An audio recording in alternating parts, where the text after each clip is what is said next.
welcome to day 0 of the NEC Classic Car Show. We have basically just finished setting up and we're currently waiting on one other car owned by Rich Hanlon. He's on his way at the moment. We've got a variety of cars. We've got a stand big enough to hold 4 cars. So here we have the 105-mile DeLorean VIN 16733, which is one of the consolidated cars. We have Steve Pellegrini's car here, and then over in the back there is my car. We're currently waiting on Rich Hanlon's car to turn up, which will be parking at the back here. Our stand this year is a lot larger, but we've got a giant pillar in the way, so we can't exactly have a big open sort of stand like a lot of these cars over here. Now, we've basically set up and everyone else has checked into their hotels. Me and Andy Westerman and Rissy are currently waiting for Hanlon to get here so we can guide him into his space over there. And overall it's been a fairly straightforward day, minus the fact of dealing with other people moving around at the same time. So in here we have all of the merch and everything that we've got for the club. So that's key rings, t-shirts, hats, Back to the Future models, and a couple of other stuff. So here is Steve's car, which was driven in behind Chris Williams's car. Yeah, there's a lot of tractory things moving bins around at the moment, and various other cars starting up and driving and whatnot. So here is the 105-mile car. As I said, it's a consolidated vehicle. It's a 3-speed auto, same as mine. And yeah, so this was brought in on the back of a trailer, and Hubert has been nice enough to set up 2 of these boards detailing a bit of its life. And he has the other one stashed over there. And he's got his original window sticker, which was found within the car when it was found, but the glue had fallen off, so it fell into the car somewhere. So this is a 83 car, as you can tell by the no grooves, no gas flap, but the bonnet badge. Obviously my car is a late 81, so he's only got the grooves, and so is Steve's car. Steve's is a late 81 with the grooves as well. He's got this nice little factoid sheet here, a little top trumps file. So yeah, so far it's been alright. So we've come away from the other 2 cars that are here and move over to my car. So I wrote all this up a little bit just to give people a bit of an idea of what it's been like for me having it. It's had a bit of a clean. So it drove in here alright after changing the fuel accumulator last weekend, which was a hell of a job. So she's here all clean as I can get it. I've got to clean the inside of this window at some point.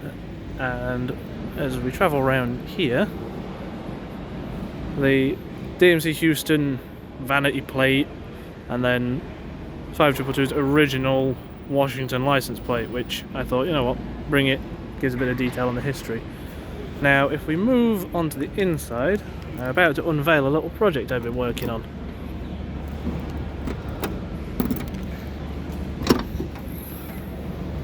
So we move into the interior.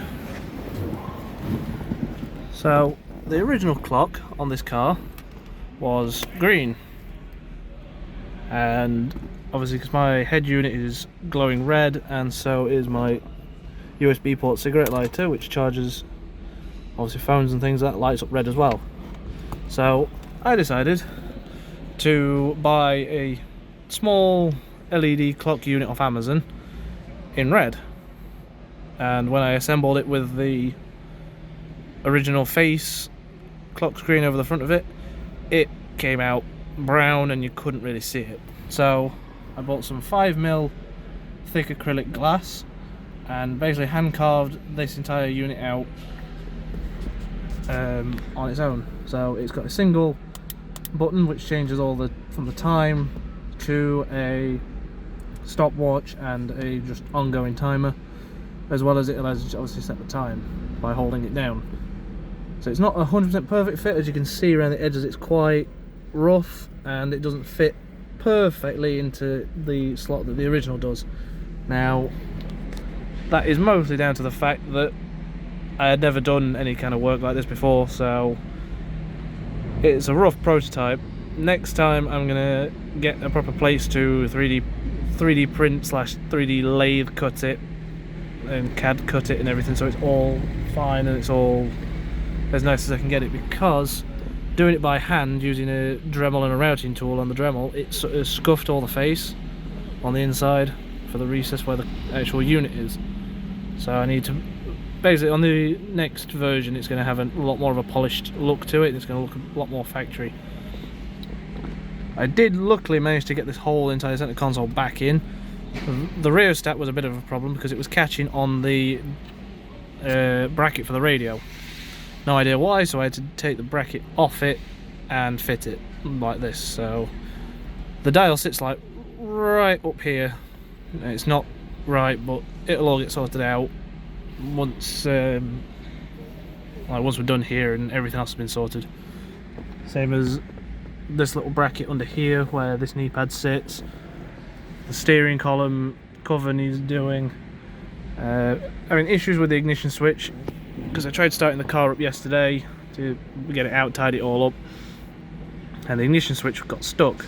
No idea why or anything, but I had to pull it out entirely and free it up. It's a little bit hit or miss at the moment, but on the upside, everything else, apart from obviously still missing the door cards and, you know, switches still aren't fully in, but yeah. So as you can see over there, we have a couple of rally cars.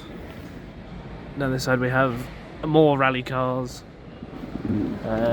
Back there we have Honda NSXs that are all under covers, and then those things.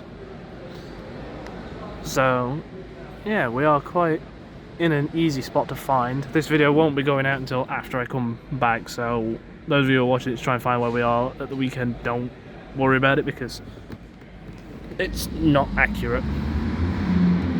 So yeah, also I've got one of these brackets missing, or these hose adapters missing. Same on that. It's out on this side at the moment, on the passenger side, sorry. So I took that out on that side and I'm getting it replicated because to get the part off Houston they're wanting like 100 odd quid for shipping on top. So yeah. Also I've still got the glove box to finish up. This knee pad to tidy up as well, but that's going to get done along with the seats because they're obviously still split and everything, as you can see down here. They need doing, and my brand new original seat covers are ready to go in. So we'll catch back up with you once once Rich Hanlon turns up. So Rich Hanlon has just turned up with his car, and now we are basically ready for tomorrow. We've just got to move Hubert's car back a bit, so we've got a bit more space. Well, not a bit more space, because where Chris Williams had his car parked to unload onto the stand and everything, there's a massive gap, so you have to bring his car back a bit. Steve is going to have to move his car forward a bit because he's made room for people to get round the side and everything, so we're all basically ready for tomorrow. And now we are going to head for food at TGI Fridays.